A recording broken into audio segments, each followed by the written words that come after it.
आपका भी बच्चा बाड़मेर शहर में किसी कमरे में, मकान में या हॉस्टल में रह करके पढ़ाई कर रहा है तो सचेत हो जाइए और इस बात को लेकर आश्वस्त हो जाइए कि कहीं आपका बच्चा यहाँ रह करके उल्टे सीधे काम तो नहीं कर रहा।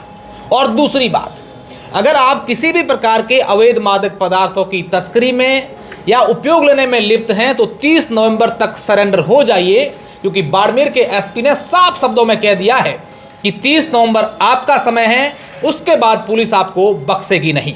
और आज एक ऐसी कार्यवाही बाड़मेर पुलिस ने की है जिसको सुनकर के हर किसी व्यक्ति को ये अचंभा होगा कि एक स्टूडेंट जो यहाँ पर कमरा किराए का लेकर के रहता है और उसके पास 2 करोड़ रुपए के अंतर्राष्ट्रीय कीमत की एमडी मिलती है। अपने आप में एक बड़ा ये सवाल उन तमाम अभिभावकों पर या किराए पर कमरे देने वाले लोगों पर भी खड़ा होता है कि ये सब क्या चल रहा है। एसपी साहब, सबसे पहले तो बाड़मेर की जनता की ओर से, तमाम लोगों की ओर से हम बाड़मेर पुलिस को धन्यवाद देते हैं कि इतना बड़ा युवाओं के भविष्य के साथ जो खिलवाड़ होता है आपने बचाया है। क्या सर सूचना थी, किस प्रकार की कार्रवाई हुई है? इसके लिए पहले मेरी तरफ से सभी मीडिया को बहुत बहुत धन्यवाद। हमारे आईजी साहब के द्वारा ऑपरेशन भोकाल जो चला हुआ है पूरी रेंज में, तो इसमें जो बड़ी बड़ी कार्रवाई जो हो रही है जो एनडीपीएस की, उसी के कड़ी में जो हमारी डीएसटी टीम था, एक हनुमान कांस्टेबल है जिसका विशेष पदोन्नति के प्रस्ताव भेजेंगे, उसको सूचना मिली कि शास्त्री नगर में इस तरह बड़े स्तर पर एमडी का कर रहे हैं, तो उस पर तुरंत दबिश दी गई। तो 2 व्यक्ति को तुरंत हमने दस्तयाब किया, 987 ग्राम एमडी हो। और उसमें जो बड़े बड़े तस्कर जो साचौर साइड के और अपने जो बॉर्डर के इलाके हैं वो जो सक्रिय थे उनको भी इसमें नामजद कर लिया गया और उनके खिलाफ भी कठोर कार्रवाई की जाएगी। सर, क्या सूचना थी? बच्चे जिनके कहाँ रहते थे, कोई किराए का घर था क्या?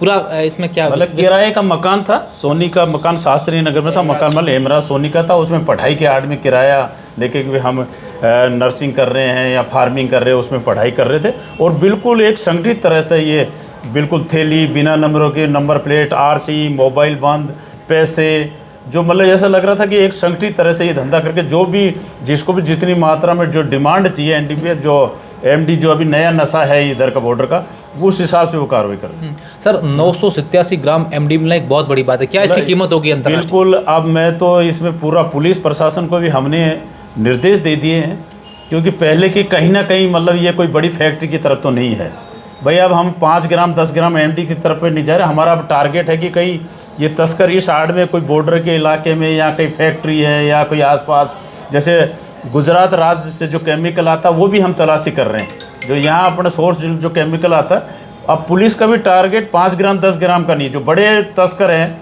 जो एमडी बड़े करे उसके खिलाफ कठोर कार्रवाई की जाएगी। अभी सर आपने एक अल्टीमेटम दिया है जब प्रेस कॉन्फ्रेंस कर रहे थे कि 30 नवंबर का समय है, सुधर जाओ वरना पुलिस अब छोड़ेगी नहीं। 30 नवंबर 2024 तक जो भी इस तरह का बदमाशी कर रहे हैं, जो किराए के मकान में रह रहे हैं और दे रहे हैं, उनको हम पुलिस की तरफ से, बाड़मेर पुलिस की तरफ खुली चुनौती है भाई, उनका आखिरी पड़ाव जेल होगा या अपराध छोड़ के समाज की मुख्य धारा में शामिल हो।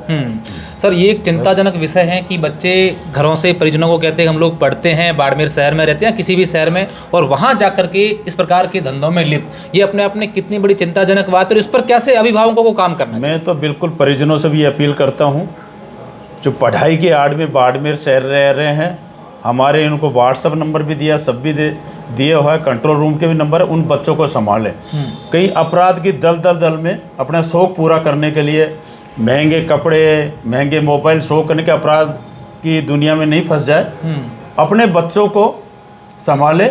और अभी जो भी कोई इस तरह का धंधा कर रहा था पुलिस को सूचना दे तो उसको अपराध के दलदल फंसने से पहले ही उसमें सुधार किया जा सके। सर, बाड़मेर एसपी के नाते आप तमाम लोगों से क्या अपील करना चाहिए, क्योंकि आपके पास रोजाना ऐसे किस्से आते होंगे कि एमडी से हमारा ये परिवार बर्बाद हो गया, ये हो गया, वो हो गया, इसका साइड इफेक्ट ये होगा, तो आप क्या अपील करना चाहोगे? बिल्कुल, हम पुलिस की तरफ से अभी बॉम्बे की तरफ से एक एनजीओ आ रहा है जो नशा मुक्ति का, हम 3 दिन पूरे ज़िले में भी अभियान चलाएंगे, जो बड़े बड़े सब डिवीज़न एरिया है, इसी दिसंबर माह में एक अभियान चलाएंगे।